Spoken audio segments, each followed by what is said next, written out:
आज के सेशन में हम लोग वॉल्यूम की सीरीज़ को शुरुआत करने वाले हैं। अब ये दोपहर के सारे सेशंस आपके कॉन्जिक्यूटिव लाइव मार्केट में होंगे और ये लाइव मार्केट सेशन सारे वॉल्यूम की सीरीज़ पर हम लोग बात करेंगे कि वॉल्यूम का आइडेंटिफिकेशन हम लोग कैसे कैसे कर सकते हैं। सबसे पहले बैंक निफ्टी को देख लेते हैं। बैंक निफ्टी रिसेंट अभी ट्रेड कर रहा है 54,150 के पास और वीक प्राइजेक्शन है। अभी का रिसेंट मार्केट जो बैंक निफ्टी का अगर इंडेक्स आप देखेंगे तो बायर्स बार बार कोशिश करते हैं हाई ब्रेक करने का और वहाँ से मोमेंटम ट्रिगर नहीं होता है, जिस कारण से सेलिंग एरिया हायर साइड ये सारे सेलिंग एरियाज़ हैं जहाँ पर एक वीक बायर्स प्राइजेक्शन दिखाई देता है। अगर प्राइस में एक अच्छी लिक्विडिटी एक अच्छी डिमांड आनी है तो एक डिप ज़रूरी है। उसी वजह से प्राइस क्या कर रहा है, आज का वीक प्राइजेक्शन है। हाँ, वीक प्राइजेक्शन में आपको लगेगा कि ब्रेकडाउन के बाद शॉर्ट करना चाहिए, नहीं, अभी के मार्केट में कोई ब्रेकडाउन के बाद शॉर्ट नहीं करना है। प्राइस जो है एक कंसोलिडेशन रेंज को ट्रेड कर रहा है, ना कि मोमेंटम रेंज को ट्रेड कर रहा है। कोई ब्रेकडाउन के बाद शॉर्ट नहीं करना है। अभी सेल ऑन राइज का मार्केट, सेल ऑन राइज आज का करंट सेशन, पूरा मार्केट नहीं। अगर आप बड़ा टाइम फ्रेम देखेंगे तो आपको दिखाई देगा कि बायर्स डोमिनेट कर रहे हैं और हायर राइज का फॉर्मेशन है। एक लास्ट सिंगल स्विंग लो भी हम लोगों ने आवली टाइम फ्रेम पर ब्रेकडाउन नहीं किया है और उसके जस्ट करीब खड़े हैं, समझ लीजिए आप। तो इसको आप मार्क करके रखिए। जब तक ये रेंज ब्रेक नहीं होती है 54,086 राउंड फिगर, आप 54,000 जब तक ब्रेकडाउन नहीं होता है तो डाउन साइड कोई एग्रेसिव मोमेंटम आते हुए नहीं दिख रहा है। प्राइस हायर साइड भी मूवमेंट नहीं कर सकता क्योंकि इंट्राडे की वीकनेस है और प्राइस का प्रीवियस मोमेंटम हायर साइड है। तो ये कंसोलिडेशन का साइन है कि प्राइस यहाँ पर साइडवेज हो सकता है, ठीक है। इसी टाइम पे अगर आपको इंट्राडे में कोई ट्रेड अपॉर्चुनिटी ढूंढना है तो सेल ऑन राइज पे जाइए। सेल ऑन राइज का मतलब है कि जब प्राइस अपने किसी near by last swing high के पास से डिक्लाइन करे वहाँ पे शॉर्ट कीजिए, ना कि ब्रेकडाउन के बाद। इस ट्रेड प्लान के साथ जाएंगे तो आसानी होगी।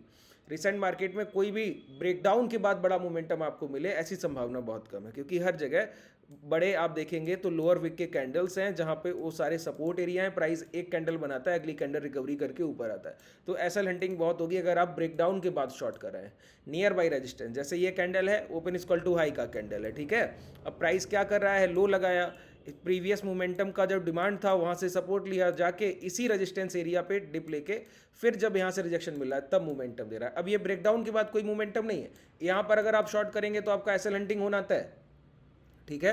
तो इस तरीके से आपको बैंक निफ्टी के रिसेंट अभी अगर कोई पोजीशन प्लान करने हैं तो इसी तरीके से कर सकते हैं। कोई मोमेंटम के लिए मत जाइएगा, साइडवेज मार्केट है, छोटे छोटे टारगेट के साथ आप ट्रेड कर सकते हैं। चलिए आगे बढ़ते हैं। वॉल्यूम के लिए हम लोग क्रूड ऑयल के चार्ट को पकड़ेंगे और क्रूड ऑयल में समझने की कोशिश करेंगे किस तरीके से वॉल्यूम कितना इम्पैक्टफुल होता है अगर आप उसको प्राइजेक्शन के साथ कंबाइन करें। तो सबसे पहले वॉल्यूम को समझिए कि वॉल्यूम का इतना ज़्यादा आपकी ट्रेडिंग में उपयोग क्यों है, क्यों इतना यूज़ है। समझिए, एक एक पॉइंट को क्लियर करते हैं। देखिए, प्राइस को मोमेंटम करने के लिए, आगे बढ़ने के लिए या फिर गिरावट करने के लिए, अप ट्रेंड के लिए या डाउन ट्रेंड के लिए, इसके लिए वॉल्यूम का ट्रिगर होना बहुत ज़रूरी है। एक बात बताइए, अगर आपको लग रहा है कि प्राइस स्ट्रांग है, मतलब खरीदारी अच्छी हो सकती है इस रेंज में, लेकिन खरीदार खरीदने ही ना है तो डिमांड तो नहीं आएगी। कितना अच्छा भी प्राइस है, अगर बायर्स खरीद ही नहीं रहे हैं, बाई ही नहीं कर रहे हैं, तो डिमांड कैसे आएगा, नहीं आ सकता है। अगर एक शेयर है जिसका भाव 100 रुपया चल रहा है और आप कह रहे हैं भाव अच्छा है, भाव अच्छा है, खरीदारी कीजिए, लेकिन कोई खरीदने को तो राजी है ही नहीं, तो कितना अच्छा भी प्राइस हो वो इम्पैक्ट डिमांड लेके नहीं आ सकता। जब देखिए, मोमेंटम तभी मिलेगा जब बायर्स की संख्या सेलर्स से ज़्यादा हो जाएगी। कैसे, एक बार समझ लीजिए सबसे पहले कॉन्सेप्ट को।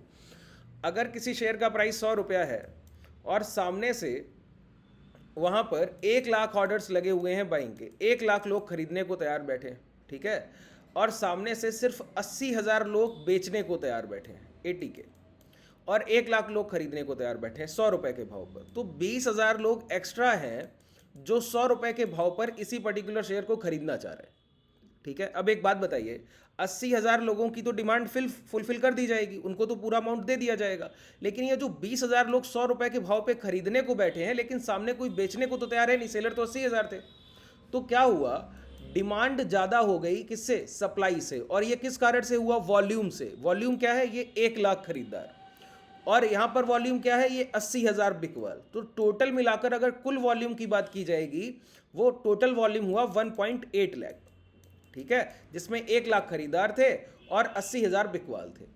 अब 1.8 लाख टोटल वॉल्यूम में 20 लाख 20,000 का वॉल्यूम कैसा है, जो ब्लॉक ऑर्डर में जाने वाला है। ब्लॉक ऑर्डर का मतलब है कि इतने इनफ सेलर्स ही सामने नहीं है जो 100 रुपए के भाव पर 20,000 और लोगों को खरीदारी के लिए मौका दिया जाए।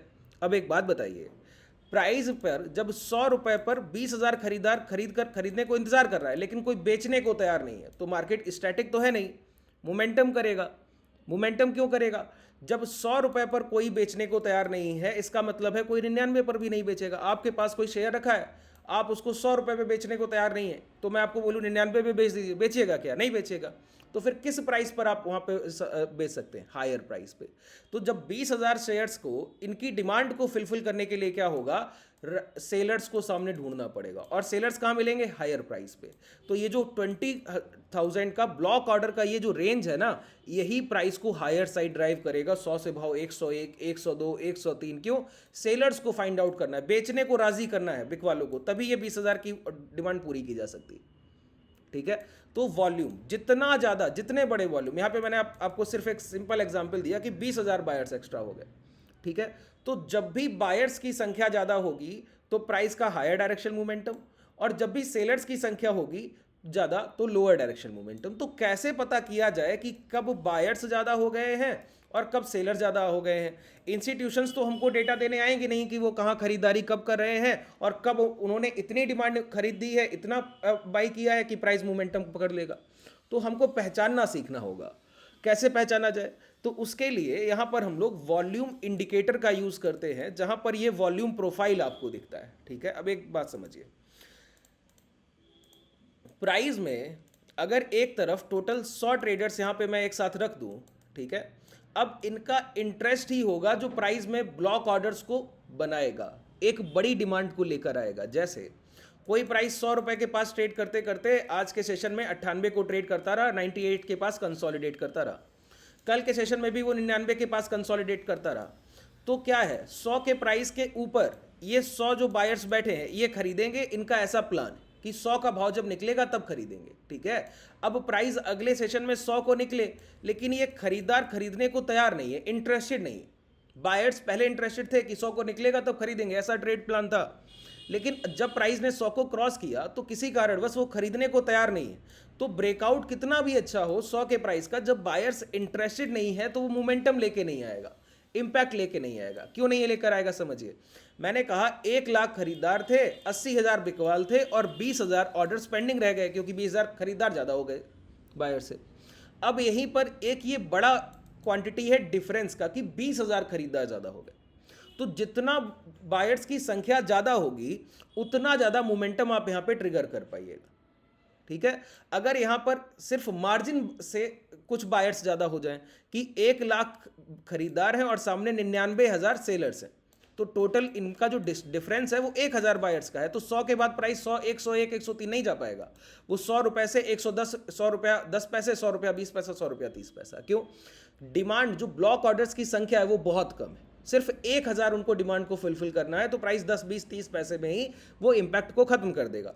तो जितने ज्यादा डिमांड ऑर्डर्स होंगे उतना बड़ा मोमेंटम प्राइस ट्रिगर करेगा ना। उसी पॉइंट को समझिए जरा ध्यान से, कैसे फाइंड आउट किया जाए। सबसे पहले हम लोग एक बेसिक कॉन्सेप्ट को समझते हैं कि वॉल्यूम को कहां से मोमेंटम, सबसे पहला काम होता है हमारा मोमेंटम का आइडेंटिफिकेशन। मोमेंटम की पहचान कैसे होगी, इसके लिए हमको यह जानना होगा कि पहले से डोमिनेट कौन कर रहा है, कि बायर्स बार बार अभी रिसेंट मार्केट में बायर्स डिमांड ज्यादा कर देते हैं या सेलर्स सप्लाई ज्यादा दे रहे हैं। तो अगर बायर्स डिमांड ज्यादा दे रहे हैं तो हम भी डिमांड की तरफ ही बढ़ेंगे, अगर सेलर्स सप्लाई ज्यादा दे रहे हैं तो हम भी सप्लाई की तरफ बढ़ेंगे। ठीक है, इस तरीके से हमको आगे बढ़ना है। कैसे? समझिए, यहां पर अगर आप गौर करें तो आपको क्या दिखेगा, अभी रिसेंट क्रूड ऑयल में एक नेगेटिव ट्रेंड दिखेगा डाउन साइड। प्राइस क्या कर रहा है? गिरावट कर रहा है। क्या कर रहा है? गिरावट कर रहा है। अब इस डाउन ट्रेंड में हमको क्या करना है, हर बार इस मोमेंटम को, जैसे ये मोमेंटम हुआ इसके आइडेंटिफिकेशन पे एंट्री, ये मोमेंटम हुआ इसके आइडेंटिफिकेशन पे एंट्री, ये मोमेंटम हुआ इसके आइडेंटिफिकेशन पे एंट्री। तो ट्रेंड क्या है? Down side. तो डाउन साइड के ट्रेंड में जब भी सेलर्स की संख्या अधिक हो जाएगी बायर्स से, तो वहीं पर हमको क्या करना चाहिए, शॉर्ट के ऑर्डर्स एग्जीक्यूट करने चाहिए। वहीं से मोमेंटम आएगा और उस मोमेंटम को हम कैरी ऑन करके अपने प्रॉफिट्स बुक कर लेंगे। सिंपल। चलिए समझते हैं कैसे आइडेंटिफाई करते हैं। देखिए, इसके लिए पहला कॉन्सेप्ट होता है कॉन्जिक्यूटिव राइजिंग वॉल्यूम। अब ये कॉन्जिक्यूटिव राइजिंग वॉल्यूम क्या है? लगातार बायर्स की संख्या में बढ़ोतरी या फिर लगातार सेलर्स की संख्या में बढ़ोतरी। देखिए, ये कोई नेट वॉल्यूम नहीं है जो आपको ये बताएगा कि टोटल इस कैंडल में 1 लाख खरीदार थे और 80,000 बिकवाल थे, ऐसे नहीं बताएगा। ये आपको कुल संख्या बताएगा कि इस कैंडल के फॉर्मेशन में कुल वॉल्यूम कितना आया है, कि कितनी खरीदारी बिकवाली हुई है। और कैंडल के वेरिफिकेशन से, एक यहाँ पर कैंडल के फॉर्मेशन और वॉल्यूम की कैंडल का, दोनों को जब आप एक साथ रखेंगे, कंबाइन करके देखेंगे, तब आपको अंदाजा लगेगा कि लगभग लगभग कितने बायर्स रहे होंगे या फिर कितने सेलर्स रहे होंगे। इसको कैसे समझते हैं, देखिए, एक कैंडल के 3 पार्ट है sir, upper wick, lower wick, body part. ठीक है, अगर किसी कैंडल में आपने वॉल्यूम देखा और वॉल्यूम में आपको दिखा टोटल 10 लाख वॉल्यूम है, 10 लाख टोटल वॉल्यूम है इस कैंडल में, और उस कैंडल का अगर आप गौर करें तो सिर्फ लोअर विक का पार्ट बहुत बड़ा है और बॉडी साइड बहुत छोटा है। इसका मतलब क्या है कि 10 लाख में से प्राइस में 5 लाख बायर्स ने गिरावट की होगी और 5 लाख सेलर्स ने गिरावट की होगी और 5 लाख खरीदारों ने खरीदारी करके ऊपर क्लोज कराया। तो लोअर विक का साइज बड़ा है, इसका मतलब है इसमें बायर्स की संख्या भी है और सेलर्स की भी संख्या है। अगर पूरा बॉडी साइज रेड कैंडल है एक और वहां पे 10 लाख वॉल्यूम्स है उस कैंडल में, इसका मतलब है कि इस पूरी कैंडल में अपर और लोअर विक का पार्ट हटा दिया जाए तो नेट वॉल्यूम में लगभग 8 लाख के आसपास मात्र सेलर्स रहे होंगे। ठीक है, तो वॉल्यूम का वेरिफिकेशन किससे करेंगे, कैंडल के साइज से, कैंडल के फॉर्मेशन से, उसके अपर विक, लोअर विक और बॉडी पार्ट से।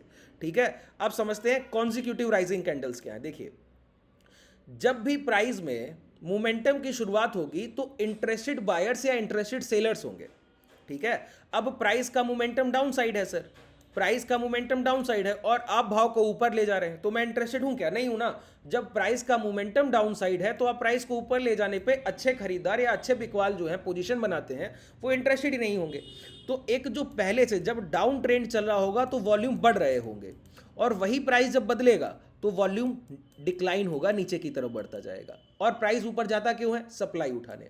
तो जहां से प्राइस सप्लाई उठाएगा, क्योंकि मोमेंटम डाउन साइड है, तो जहां से प्राइस सप्लाई उठाएगा तो वहां पे सेलर्स दोबारा इंटरेस्टेड होंगे, तो वॉल्यूम दोबारा राइजिंग होगा। और इस दूसरी कंडीशन में जब राइजिंग की शुरुआत होगी, देखिए ये सीरीज चलती रहेगी, राइजिंग वॉल्यूम, डिक्लाइन वॉल्यूम, फिर दोबारा से राइजिंग वॉल्यूम, फिर डिक्लाइन वॉल्यूम, फिर राइजिंग वॉल्यूम, फिर डिक्लाइन वॉल्यूम, और ऐसे ही मोमेंटम ट्रिगर होता जाता है। ठीक है, तो एक मोमेंटम में जब राइजिंग वॉल्यूम रहा होगा, उसके बाद जब वॉल्यूम डिक्लाइन किए होंगे तो प्राइस क्या करेगा, रिट्रेसमेंट। रिट्रेसमेंट के टाइम पर, पुल बैक के टाइम पे, लास्ट स्विंग हाई के पास अगर वॉल्यूम की 2 कॉन्जिक्यूटिव रेड कैंडल्स मिल गई, कॉन्जिक्यूटिव जो मोमेंटम है उस ट्रेंड के फेवर के वॉल्यूम कैंडल होने चाहिए। अगर ट्रेंड डाउन साइड है तो रेड कॉन्जिक्यूटिव 2 कैंडल्स, अगर मोमेंटम हायर साइड है तो ग्रीन कॉन्जिक्यूटिव 2 कैंडल्स, तब आप वहां पे उस मोमेंटम को राइड करेंगे। ठीक है, समझिए कैसे प्राइस ने यहां पर मोमेंटम किया। वॉल्यूम को समझने का सबसे बेहतर तरीका सर यही है कि आप प्राइस को उस नजरिए से देखें जैसे पहले ना देखा गया हो, प्राइस को वॉल्यूम के साथ मिला कर देखें। सबसे बेहतर तरीका है एग्जाम्पल के साथ समझने का भी यही। तो प्राइस के साथ ही हम लोग समझने की कोशिश करेंगे। प्राइस ने एक मोमेंटम दिया, मोमेंटम के बाद क्या हो रहा है बताइए, प्राइस रिट्रेसमेंट कर रहा है।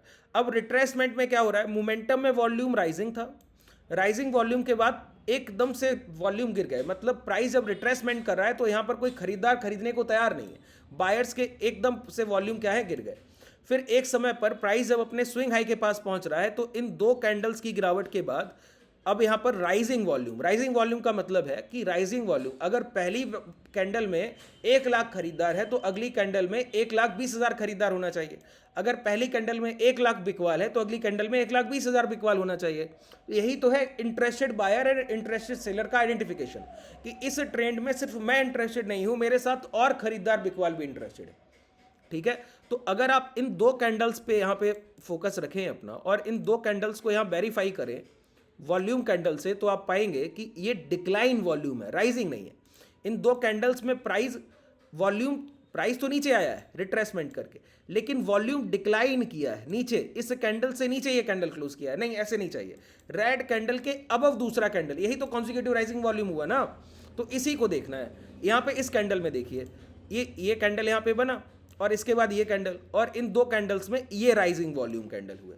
प्राइस का ट्रेंड नेगेटिव, नेगेटिव ट्रेंड में कॉन्जिक्यूटिव 2 रेड कैंडल्स, यहां पे आप शॉर्ट करेंगे, स्विंग हाई का आपका ऐसा रहेगा, मोमेंटम ट्रिगर करेगा।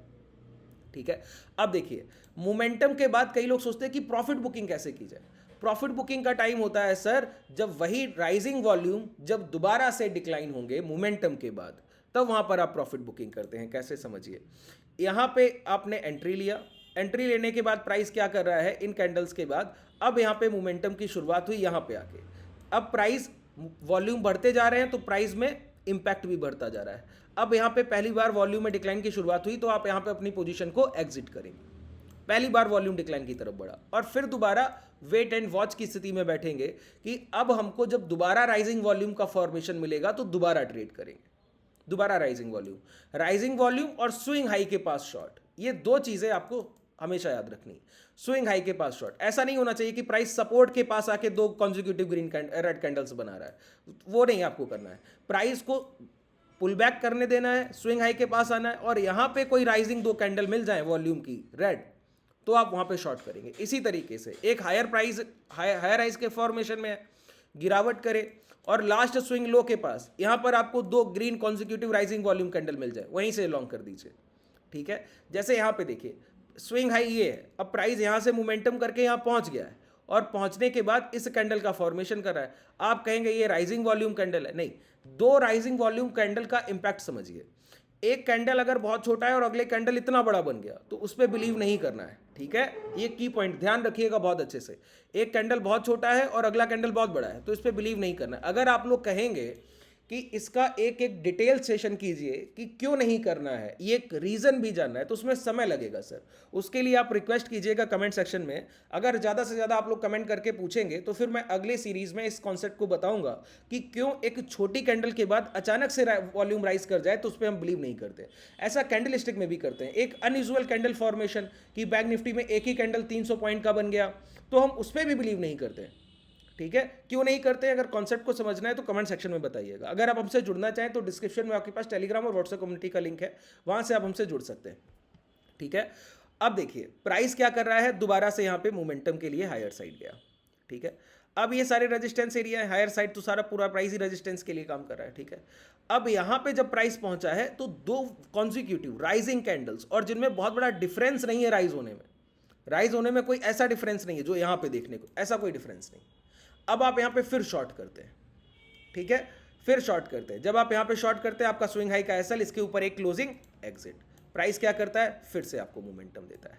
ठीक है, और ये राइजिंग वॉल्यूम कब तक आप होल्ड रखते हैं, जब एक बार डिक्लाइन की शुरुआत होगी। अब प्राइस यहां पे अपना पीक लगाया, अब डिक्लाइन होने लगा, अब यहां पे आप निकल जाइए, अपनी पोजीशन को एग्जिट कर लीजिए।